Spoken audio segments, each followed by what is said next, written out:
કેમ છો? મજામાં ને? મજામાં રહેજો તો જ મજા આવશે ને ભણવાની, નકર પછી નો મજા આવે ભણવાની. ઓકે, સરસ. વિદ્યાર્થી મિત્રો, આજે એકાઉન્ટ ની અંદર આપણે એક નવું ચેપ્ટર સ્ટાર્ટ કરવા જઈ રહ્યા છીએ, જેનું નામ તમે જોઈ શકો છો, ભાગીદારનો પ્રવેશ. ચેપ્ટર નંબર 5, ભાગીદારનો પ્રવેશ, કે જે ચેપ્ટર ટોટલ બોર્ડની પરીક્ષા માટે 9 ગુણનું ચેપ્ટર છે. 9 માર્ક્સ કેવી રીતે તમે મેળવી શકશો, તો એની વાત કરો તો સેક્શન બી અને સેક્શન ઈ બોલે તો 1 માર્ક્સ વત્તા ઈ ની અંદર 8 માર્ક્સ, એટલે કે કુલ આ 9 માર્ક્સ નું ચેપ્ટર છે. ભાગીદારનો વિષય પ્રવેશ કેટલા માર્ક્સ તમને આપશે? 9 માર્ક્સ.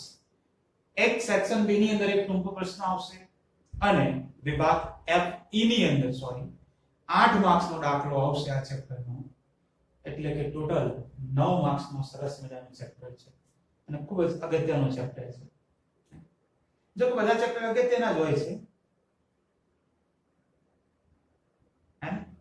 100 માંથી 100 માર્ક્સ લાવવા હોય તો બધા ચેપ્ટર અગત્યના જ છે. અને તમે જાણો છો આવે પણ છે, નથી આવતા એવું? હા, અગાઉ વાત કરી ચૂક્યા છીએ ને આપણે શરૂઆતમાં. 100 માંથી 100 માર્ક્સ એકાઉન્ટ સ્ટેટ બંનેમાં આવી શકે છે અને આવેલા પણ છે, તમે જાણો છો. ઓકે, તો એવા ચેપ્ટરની અંદર ભાગીદારનો પ્રવેશ, તમે જાણો છો કે ભાગીદારનો પ્રવેશ શા માટે કરવો? ધંધાની અંદર નવા ભાગીદારને શા માટે લાવવો પડે છે? તો એવી એક બે વાત તમને કરી દઉં, એક બે બાબત કે તમે જાણો પણ છો કે જ્યારે ધંધાની અંદર વધારે મૂડીની જરૂર હોય, ધંધામાં રૂપિયા નથી પણ વધારે મૂડીની જરૂર છે, તો એવા સંજોગોની અંદર જો તમારી બેંકમાંથી લોન ન લેવી હોય તો તમે નવા ભાગીદારના પ્રવેશ કરો એટલે તો રૂપિયા લાવવાના જ છે ને. તો એક કારણ છે કે જ્યારે ધંધાની અંદર વધારે મૂડીની જરૂરિયાત. એવી જ રીતે માની લો ધંધાની અંદર કોઈ કામ કરનારું, સંચાલન કરનારું કોઈ વ્યક્તિ નથી, કોઈ કર્મચારી નથી, તો સંચાલનની જ્યારે જરૂર હોય તો એવા સંજોગોની અંદર જો કોઈ ભાગીદાર વ્યવસ્થિત રીતે સંચાલન કરી શકતો હોય, મેનેજમેન્ટ કરી શકતો હોય, તો એવા ભાગીદારને આપણે ધંધામાં પ્રવેશ આપી શકીએ છીએ. તો એનું બીજું કારણ છે. એવી જ રીતે જ્યારે ધંધાની અંદર કોઈ જોખમનું પ્રમાણ વધારે હોય, જોખમ વધારે છે, તો એ જોખમની તમારે વહેંચણી કરવી છે.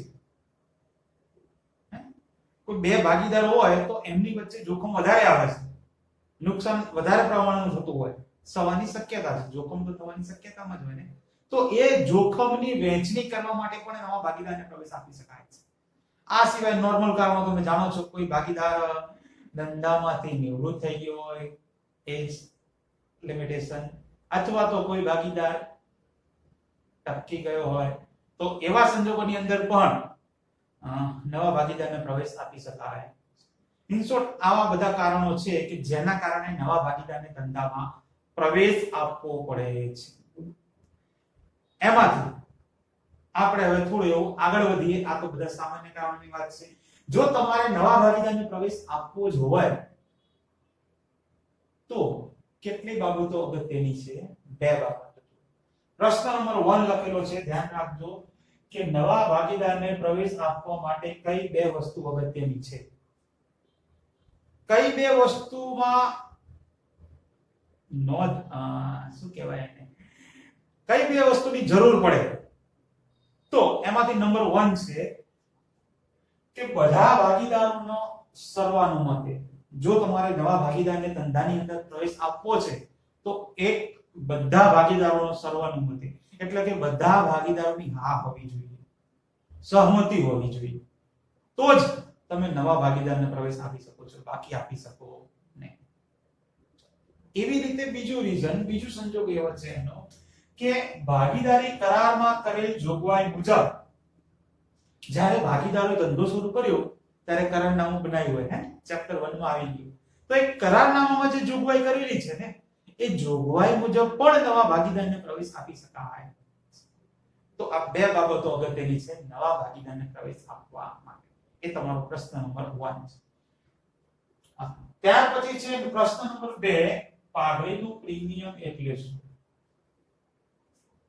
પાઘડીનું પ્રીમિયમ તમે જાણો છો કે નવો ભાગીદાર જે છે એ ધંધામાં આવશે એટલે કે ખાલી હાથે તો આવવાનું નથી. એ શું લઈને આવશે? રૂપિયા લઈને આવશે મૂડી તરીકે.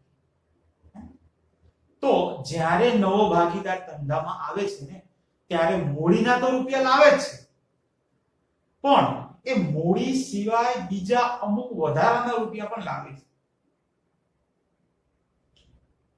માની લઈએ કે કોઈ ભાગીદાર આવે છે ધંધામાં ત્યારે લાખ રૂપિયા મૂડીના લાવે છે. સેના? મૂડીના. પણ એ લાખ રૂપિયા સિવાય બીજા પણ વધારાના 50,000 રૂપિયા લાવે છે. એટલે કે ટોટલ 1,50,000 રૂપિયા લઈને ધંધામાં આવે છે, જેની અંદર લાખ રૂપિયા તો મૂડીના જ છે, પણ બાકીના જે વધારાના રૂપિયા છે 50,000, તો એ વધારાની જે રકમ છે ને એને પાઘડીનું પ્રીમિયમ કહેવામાં આવે છે. જેને નવા ભાગીદારની પાઘડી પણ કહેવામાં આવે છે, નવી પાઘડી પણ કહેવામાં આવે છે. નવો જે ભાગીદાર આવે છે એની પાઘડી. જો પાઘડીના પ્રીમિયમ વ્યાખ્યા જુઓ કે જ્યારે નવો ભાગીદાર મૂડી ઉપરાંત વધારાની જે રકમ લાવે છે ને ત્યારે તે વધારાની રકમને પાઘડીનું પ્રીમિયમ કહેવામાં આવે છે. પાઘડીનું પ્રીમિયમ મૂડી ઉપરાંત વધારાના જેટલા પણ રૂપિયા લાવે ધંધામાં એને પાઘડીનું પ્રીમિયમ કહેવાય. બરોબર છે? ચાલો, જેને પાઘડીનું પ્રીમિયમ કહેવાય અથવા તો નવા ભાગીદારની નવી પાઘડી પણ કહેવાય. ધ્યાન રાખજો, પાઘડી બે આવશે, નવી અને જૂની. જ્યારે ભાગીદારનો પ્રવેશ થાય ને એ પહેલા ધંધાની અંદર જે પાઘડી હતી એને જૂની પાઘડી કહેવાય, અને નવા ભાગીદારનો પ્રવેશ થઈ ગયો અને ત્યારે જે રૂપિયા વધારાના લાવે છે મૂડી કરતા, તો એ વધારાની જે રકમ છે એ નવી પાઘડી, જેને પાઘડીનું પ્રીમિયમ પણ કહેવાય. ઓકે, ધ્યાનમાં રાખો. તમારો પ્રશ્ન નંબર 2 હતો. ત્યાર પછી જો તમારે ભાગીદારના પ્રવેશ માટે જે બાબતો ધ્યાનમાં રાખવાની છે એની વાત પ્રશ્ન નંબર 3 માં કરેલી છે કે નવો ભાગીદારનો પ્રવેશ થાય ધંધામાં ત્યારે કેવા પ્રકારના ફેરફાર થાય છે, તો એના માટે કઈ કઈ બાબતો આપણે ધ્યાનમાં રાખવી પડે અથવા તો કઈ કઈ વસ્તુમાં ચેન્જીસ થાય છે એની વાત કરેલી છે. તો એમાંથી પ્રશ્ન નંબર 3 નો આ કઈ કઈ બાબતો ધ્યાનમાં રાખવી, એમાં નંબર 1 છે નફા નુકસાન વહેંચણીના પ્રમાણમાં ફેરફાર. જ્યારે નવો ભાગીદાર આવે તો જૂના ભાગીદારો જે પ્રમાણમાં નફો વેચતા હતા એની જગ્યાએ હવે નવો ભાગીદારને પણ ભાગ તો આપવો પડશે ને. મૂડી લઈને આવ્યો છે, લાખ રૂપિયા 2 લાખ રૂપિયા જે મંગાવ્યું હોય, જૂના ભાગીદારો જેટલા રૂપિયા માંગ્યા એટલા નવો ભાગીદાર લઈને આવ્યો છે મૂડી તરીકે, તો એને નફામાં તો ભાગ આપવો પડે ને. એટલે નફા નુકસાનનું પ્રમાણ પણ ફેરવવું પડે. તો પહેલો પોઈન્ટ જે છે એ નફા નુકસાન વહેંચણીના પ્રમાણમાં ફેરફાર માટેનો. ત્યાર પછી નંબર 2 માં પાઘડી અંગેની હિસાબી અસર. જ્યારે પણ નવો ભાગીદાર ધંધામાં આવે છે ત્યારે જે પાઘડી હશે, જેને આપણે જૂની પાઘડી કીધી મેં પહેલા, નવો ભાગીદાર આવે એ પહેલા જે પાઘડી હતી એને જૂની પાઘડી કહેવાય. નવો ભાગીદાર આવ્યો પછી જે લઈને રૂપિયા આવે છે મૂડી ઉપરાંત વધારાના એ નવી પાઘડી, જેને પાઘડીનું પ્રીમિયમ કહેવાય. તો એના માટેની અપડેટ 5 એક આમનો છે અગત્યની, એ પાછળના લેક્ચરમાં આખો લેક્ચર એના માટેનો આવશે. બરાબર? ત્યાર પછી મિલકત અને દેવાની પુનઃમૂલ્યાંકન અસરો. જ્યારે નવો ભાગીદાર આવે ત્યારે ધંધાની અંદર જે પણ મિલકતો હોય, જેટલા પણ દેવા હોય એને પુનઃમૂલ્યાંકનની અસરો આપવામાં આવે છે. એટલે કે નવી વાસ્તવિક કિંમતો ધંધાના ચોપડે દર્શાવવામાં આવે છે. જે પણ કાંઈ વધારો અને ઘટાડો થતો હોય એમ કરી અને વાસ્તવિક કિંમત ચોપડે દર્શાવવામાં આવે. એટલે કે મિલકત અને દેવાના પુનઃમૂલ્યાંકનની અસરો પણ આપવામાં આવે. ત્યાર પછી અનામત અને એકત્રિત નફા નુકસાનની અસરો. ધંધાની અંદર જેટલી પણ અનામતો છે, જેટલા પણ ભંડોળો છે, સામાન્ય અનામત છે, રોકડ અનામત છે, કારીગર વળતર અનામત છે, તો આવા બધા અનામતો અને જે નફા નુકસાન છે, જે ભંડોળો છે, એની પણ અસરોમાં ચેન્જીસ અપડેટ થતી હોય. ઓકે, અને ત્યાર પછી છેલ્લે 5 નંબરનો પ્રશ્ન, આ 5 નંબરનો મુદ્દો કે ભાગીદારની મૂડીમાં ફેરફાર. કેટલાક સંજોગોની અંદર જે ભાગીદારો હોય છે એ બધાની મૂડીમાં પણ ફેરફારો થતા હોવા જોઈએ. તો આવા બધા બાબતો તમારે ધ્યાનમાં રાખવાની છે, જેના માટે પર્ટિક્યુલર આપણે એક એક લેક્ચર આપવું જશે. ત્યાર પછી પ્રશ્ન નંબર 4 કે પાઘડીની હિસાબી ધોરણ 26 ની જોગવાઈ, અને આ જે પ્રશ્ન છે એ સૌથી મોસ્ટ આઈએમપી પ્રશ્ન છે, ધ્યાન રાખજો. પાઘડી જે છે એની કાયદાની અંદર હિસાબી ધોરણ 26 માં શું જોગવાઈ કરેલી છે એવો પ્રશ્ન પૂછાય છે, અને સેક્શન બી ની અંદર 1 માર્ક્સ નો પ્રશ્ન આવે છે, એટલે આ પરફેક્ટ 1 માર્ક્સ નો પ્રશ્ન તરીકે શૂટ થાય છે. તો ધ્યાનમાં રાખો. તો ધંધો બોલે તો કાયદો એવું કહે છે, અથવા તો હિસાબી ધોરણ 26 ની એવી જોગવાઈ છે કે તમારે પાઘડી ક્યારે ચોપડે દર્શાવવી અને ક્યારે ચોપડે ન દર્શાવવી. બસ પહેલા સાદો કન્સેપ્ટ યાદ રાખો, પછી તરત જ યાદ રહી જશે. હિસાબી ધોરણ 26 એટલું કહે છે કે તમારે પાઘડી ક્યારે દર્શાવવી ચોપડામાં અને ક્યારે ન દર્શાવવી. બસ આ બે બાબતો ખાલી સામાન્ય રીતે સમજી લો, પછી ઓટોમેટિક જ આવડી જશે. સાચું કહું છું, બસ આઈ સ્ક્વેર. ઓકે, જોઈ લો. જો ક્યારે ચોપડે દર્શાવવી જોઈએ, તો કે જ્યારે પાઘડી સ્વરૂપે કોઈ અવેજ બોલે તો વસ્તુ ચૂકવવામાં આવે ત્યારે જ પાઘડી મિલકત તરીકે ચોપડે દર્શાવવી જોઈએ. પાઘડીને ક્યારે દર્શાવવાની, તો કે જ્યારે પાઘડી સ્વરૂપે તમે જ્યારે કોઈ વસ્તુ ચૂકવવામાં આવે ને, વસ્તુ જેને અવેજ કીધું છે, એ અવેજ બોલે તો વસ્તુ ચૂકવવામાં આવે ત્યારે જ તમારે પાઘડી જે છે એ મિલકત તરીકે ચોપડે દર્શાવવી જોઈએ. તો હવે ક્યારે ન દર્શાવવી જોઈએ, એટલે કે જ્યારે આંતરિક રીતે ઊભી કરેલી પાઘડી જે છે એ ચોપડે દર્શાવવી જોઈએ નહીં. આંતરિક રીતે, આંતરિક બોલે તો શું, તો બધા ભાગીદારોએ ભેગા મળી અને પાઘડીની જે કિંમત નક્કી કરે ને, એ પાઘડીની કિંમત ચોપડે ક્યારે દર્શાવવી જોઈએ.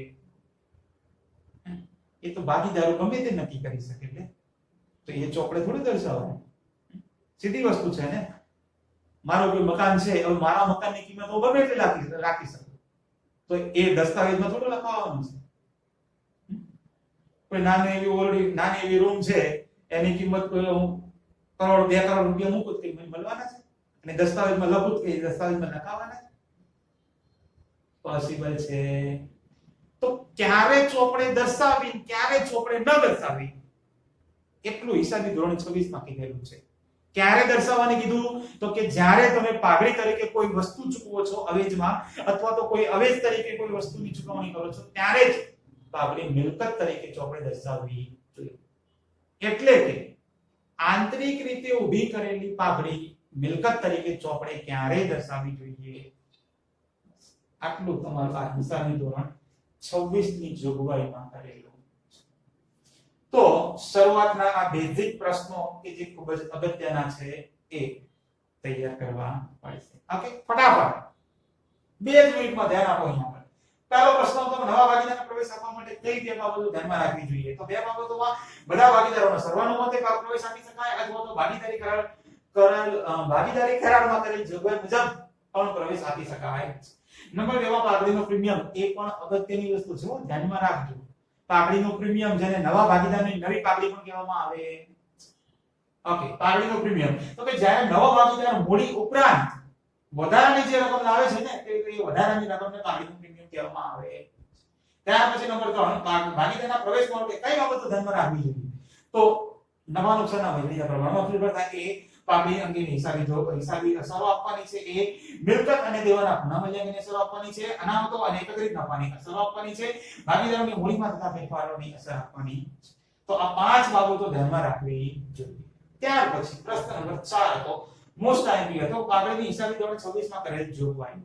તો પાઘડી તરીકે જ્યારે કોઈ અવેજ કે વસ્તુ ચૂકવવામાં આવે ત્યારે જ મિલકત તરીકે ચોપડે દર્શાવવી. બોલે તો આંતરિક રીતે ઊભી કરેલી પાઘડી મિલકત તરીકે ક્યારે ચોપડે દર્શાવવી જોઈએ. આટલી વસ્તુ અગત્યની. 4 પ્રશ્નો છે, એકદમ ઈઝી છે, કશું અઘરું છે નહીં, તો તૈયાર પણ થઈ જવા જોઈએ. બાકી મળીએ ત્યારે નેક્સ્ટ લેક્ચરમાં. બહુ થયું આટલા લેક્ચરમાં. ઓકે, તૈયાર કરી દેજો, લખી. ઓકે, તો મળીએ ત્યારે નેક્સ્ટ લેક્ચરમાં. ત્યાં સુધી Tata, bye bye, C you, અને પ્લીઝ ટેક કેર.